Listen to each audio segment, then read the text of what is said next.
Diane Keaton, Candice Bergen, Jane Fonda, and Mary Steenburgen chat about literature. Paramount Pictures. By Ed Simkus. More content now. When I heard about Book Club's premise, 4 women of a certain age who have, for decades, been getting together to drink wine and discuss various books they've all read, I thought it could make for a fun and insightful film aimed at adults. When I subsequently found out that the story centered on their current reading choice of the notorious and reportedly badly written 50 Shades of Grey, I wouldn't know, as I never bothered to try it. I developed some qualms about whether I even wanted to see the film. But the cast that made up the quartet, Jane Fonda, Diane Keaton, Candice Bergen, Mary Steenburgen, drew me in, and though the quality of the writing and the balance of the film's different tones have some ups and downs, I'm glad I'd decided to see it. It's that rarity of feature films these days. It spotlights mature characters who, like you and me, don't always make the most mature decisions. It's also mostly sweet and funny, and it carries a strong message of living life to the fullest.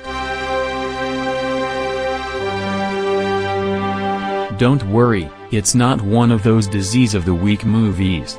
But the 4 pals do have some personal issues that take some grappling.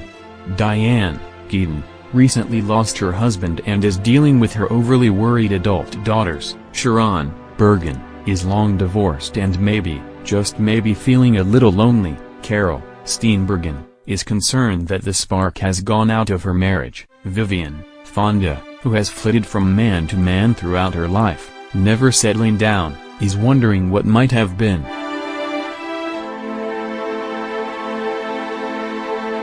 When Vivian shows up at one of their get-togethers with 4 copies of 50 Shades of Grey, 7 years after it was first published, and known of but never read by any of them, the initial reactions from her pals aren't very positive, but they agree to go for it.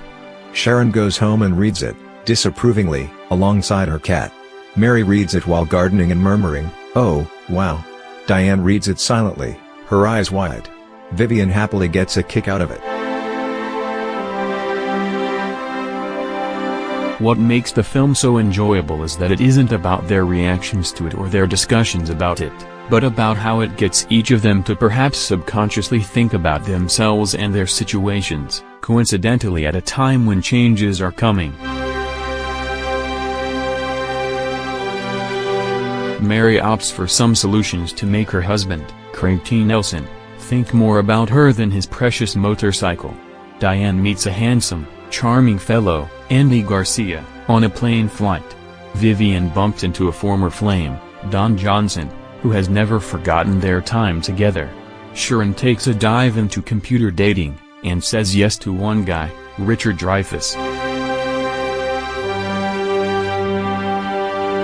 The film picks up on a mood of sexual tension, but it's of both a mature and amusing sort, all of it egged on by a bright and bubbly music soundtrack.